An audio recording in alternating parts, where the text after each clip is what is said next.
Hello అందరికీ. ఈరోజు నేనైతే జున్ను చేశానండి. అదేనండి కొబ్బరితో చేసే కొబ్బరి జున్ను. నేనిక్కడ 2 కప్పుల కొబ్బరి ముక్కలను తీసుకొని కొద్దిసేపు మిక్సీ పట్టుకున్నాను. ఏ కప్పుతో అయితే ముక్కలను తీసుకున్నానో అదే కప్పుతో 2 కప్పుల వాటర్ యాడ్ చేసుకున్నానండి. ఇలా కొబ్బరి నుంచి పాలనైతే సపరేట్ చేసుకోవాలండి. పాలు మరీ పలచగా కాకుండా చాలా చిక్కగా వచ్చాయి కదా.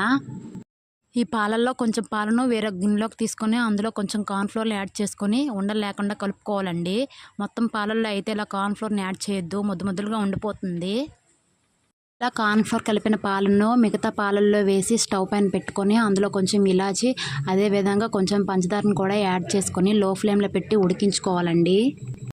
ఇది బాగా థిక్‌గా అయ్యేంత వరకు ఉడికించుకొని వేరొక గిన్నెలోకి వేసుకొని 1 గంట పాటు ఫ్రిడ్జ్‌లో పెట్టుకోండి.